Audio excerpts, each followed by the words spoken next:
मनोजवं मारुततुल्यवेगं जितेन्द्रियं बुद्धिमतां वरिष्ठं वातात्मजं वानरयूथमुख्यं श्रीरामदूतं शरणं प्रपद्ये। बड़ों को प्रणाम, छोटों को स्नेह और आशीष। मैं हूँ राजेश त्रिपाठी। स्वागत है आपका मेरे चैनल धर्म दर्पण में। आग्रह कृपया इसके वीडियो लाइक और शेयर करें और मेरे चैनल धर्म दर्पण को सब्सक्राइब कर लें। राम कथा कह रहे हैं हम लोग अर्थ के साथ। तो आइए पहले एक छोटा सा भजन गुनगुना लेते हैं। आप को मैंने कभी सुनाया था कि शोभित नवनीत लिए भगवान कृष्ण के बाल रूप का। ये भगवान राम के बाल रूप का वर्णन है। वो एक चौपाई है ना कि मंगल भवन अमंगल हारी द्रबहु सुदशरथ अजीर बिहारी। महाराज दशरथ के महल के अजीर माने आंगन में विहार और बाल लीलाएं करने वाले जो हैं वो मंगल भवन है, मंगल के धाम है वो। तो उन्हीं भगवान राम के बाल रूप का वर्णन है। आपने सुना होगा, बहुत प्यारा भजन है। ठुमक चलत रामचंद्र, ठुमक चलत रामचंद्र, बाजत पैजनिया ठुमक चलत रामचंद्र। किलकी उठत धाय गिरत भूमि लट पटाय। किलकी उठत धाय गिरत भूमि लट पटाय।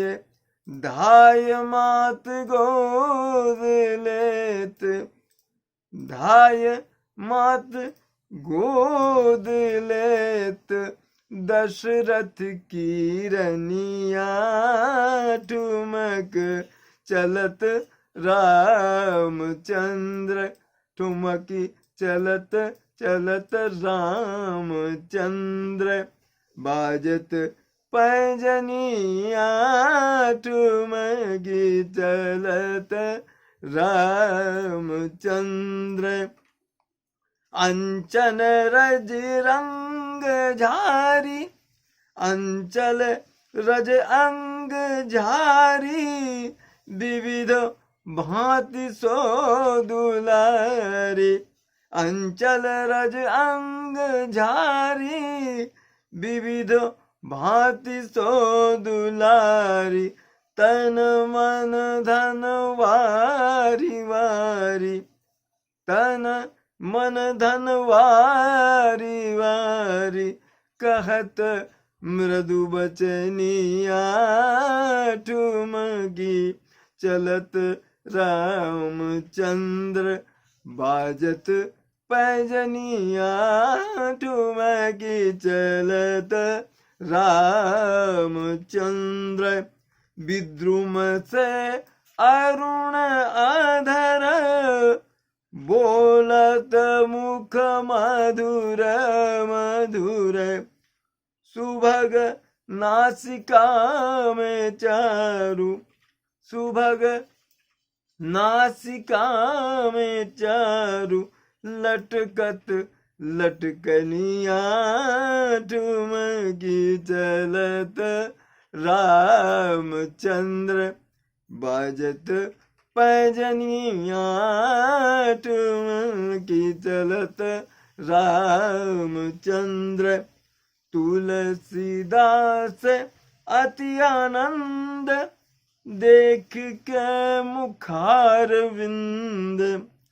तुलसीदास अति आनंद, देख के मुखार विंद।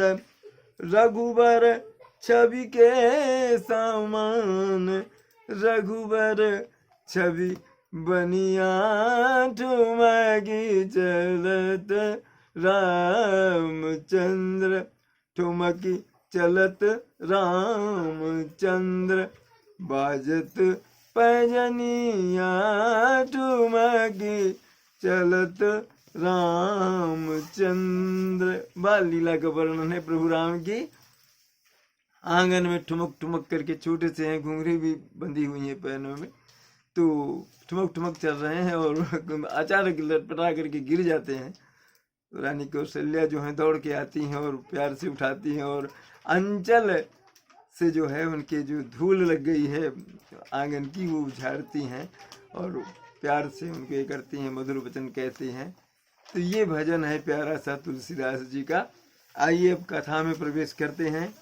धर्म धुरंधर धीर धरी नयन उघारे राय, असिरु धुनि लीन उसास असी, अमार सी मोहि कुठाय। धर्म की धुरी को धारण करने वाले राजा धर्मधुरीण जो राजा दशरथ हैं, वो धीरज धर करके अपने आंखों को खोलते हैं, नेत्र खोलते हैं, सिर धुनने लगते हैं, लंबी सांसें लेने लगते हैं और लंबी सांस लेते हुए कहता है कि तुमने मुझे बहुत ही कुठौर में, ऐसी कठिन परिस्थिति में मुझे ला दिया है, तुमने ऐसा आघात किया है मुझ पर। कैकेयी से कहते हैं कि अब जिससे बच निकलना मेरे लिए कठिन है, तुमने बहुत ही मुझे आघात दिया। आगे दीख जरत ऋषि भारी, मनहु रोष तरवारी उघारी, अमूठी कुबुद्धि धारण ठुराई, धरी कुबरी स्थान बनाई। प्रचंड क्रोध से जलती हुई कैकेयी को सामने देखा राजा दशरथ ने। कैसे है वो कि जैसे कोई क्रोध से भरी हुई नंगी तलवार सामने आ गई हो उनके, जिसकी मूठ जो है, जो हत्था जहां से पकड़ते हैं तलवार को, वो कुबुद्धि है और उसकी धार जो है उसमें निष्ठुरता है।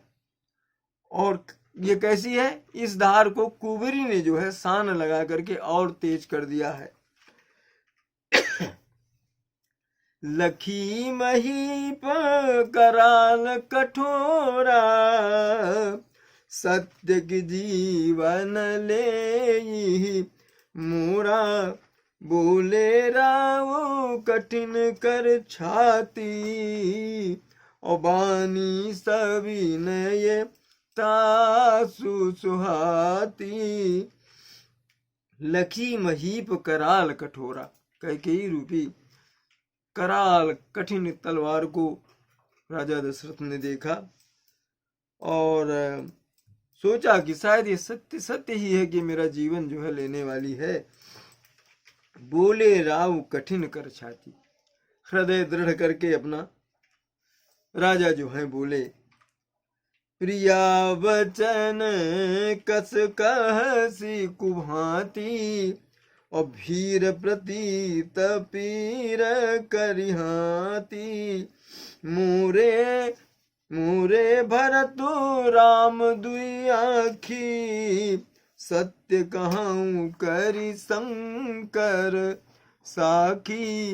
हे प्रिया, हे कैकेयी, विश्वास और प्रेम को नष्ट करके ऐसी बुरे वचन तुम क्यों बोल रही हो? अरे भरत और रामचंद्र जो हैं, ये तो दोनों मेरी दो आंखें हैं। यह मैं शंकर जी को, शिव जी को साक्षी मानकर ये अपनी बात कह रहा हूं। अवसि दूत मैं पठइब प्राता, आई हहीं बेगी सुनत दो भ्राता, सुदिन सोधि सब साजु सजाई, देव भरत कहूँ राजु बजाई। मैं कल प्रातः काल दूत को भेजूंगा जनकपुर की, वो जनकपुर नहीं, उनके ननिहाल, ये भरत और शत्रुघ्न के ननिहाल, जनकपुर नहीं, भरत और शत्रुघ्न के ननिहाल में भेजूंगा कल सुबह दूत को, और वो मेरे आदेश को लेकर के मेरी बात सुन करके तुरंत आ जाएंगे, और आते ही मैं शुभ मुहूर्त देख करके भरत को राज दे दूंगा, युवराज पद दे दूंगा, राज्याभिषेक कर दूंगा उनका। लोभ न राम ही राजु कर, बहुत भरत पर प्रीति, मैं बड़ छोट विचारी जिया करत रह्यो नृप नीति। राम को राज्य का लोभ नहीं है, तो भरत से बहुत प्रेम करते हैं वो। मैं ही अपने मन में छोटे बड़े का विचार के फेर में पड़ गया। भरत को राज्याभिषेक देने में राम कभी कुछ बोलेंगे नहीं, वो तो बहुत प्रेम करते। राम सपथ सत कहूँ सुभाऊ, राम मातु कछु कहू न काऊ। मैं सब कीन तो ही बिनु पूछे, तेहि ते परऊँ मनोरथ छूछे। मैं राम की शपथ लेके कह रहा हूँ, कौशल्या ने मुझे इसके लिए कभी नहीं कहा कि राज्याभिषेक राम का कर दो। मैं सब कीन तो ही बिन पूछे, तुमसे बिना पूछे मैंने ये सब कर डाला, इसीलिए मेरा मनोरथ जो है वो खाली गया। मैं राम को राजा नहीं बना पाया। ऋष परिहरु अब मंगल साजू, कछु दिन गए भरत जुबराजू। एक ही बात मोहि दुख लागा, और बर दूसर अस मंजस मांगा। क्रोध छोड़ दो और मंगल साज सजाओ और मंगल इसकी तैयारी करो। कुछ दिन बाद ही मैं भरत को युवराज पद दे दूंगा। एक ही बात का बहुत दुख है मुझे कि दूसरा जो वरदान तुमने मांगा है वो तो मुझे बड़ी असमंजस में, बड़े अड़चन में डाल दिया तुमने। अजहूं हृदय जरत तेहि आचा, ऋष परिहास की साचहु साचा। कहु तजि रोष राम अपराधु, सब को कहाई राम सुठी साधु। अजहूं हृदय जरत तेहि आचा, आज भी उस आँच से मेरा हृदय जल रहा है। कौन सा? राम को वनवास मांग लेने का। ऋष परिहास की साचे हूँ साचा, तुमने ये मुझसे हाथ से परिहास किया है, ये सचमुच ही ये वरदान तुम्हें चाहिए। कहु तजि रोष राम अपराधु, क्रोध त्याग दो। तुम ये बताओ कि राम क्या क्या अपराध है इसमें? उसको तो सब साधु कहते हैं कि बहुत ही साधु है और बहुत ही साधु स्वभाव का है। तुम ये बताओ, क्रोध त्याग दो, ये बताओ कि राम का इसमें क्या अपराध है? ये तो मैंने युवराज बनाना चाहा उनको। अतुहु सराहसी करसी स्नेहु, अब सुनि मोहि भयउ संदेहु। जासु स्वभाव अरिहि अनुकूला, सो किमि करिहि मातु प्रतिकूला। तुम स्वयं ही राम की सराहना करती हो, उनकी प्रशंसा करती हो, उनसे स्नेह भी करती हो। अब यह सुनकर मुझे संदेह हो गया कि क्या तुम्हारा ये स्नेह झूठा था राम के प्रति? तुम्हारी प्रशंसा झूठी थी राम के प्रति? जिसका स्वभाव जो है शत्रु को भी अनुकूल कर दे, वो माता के प्रतिकूल आचरण क्यों करेगा? राम कर ही नहीं सकता। प्रिया हास ऋषि परिहरहि, मांगु विचारी विवेकु। अजहि देखी अब नयन भरी, भरत राज अभिषेक। लखन सिया रामचंद्र शंकर उमा, बोलो भाई सब संतन की जय। पवन सुत हनुमान की जय। कथा विसर्जन होत है, सुनहु वीर हनुमान। जो जन जहाँ से आए तहाँ करो प्रस्थान। जय जय श्री राम।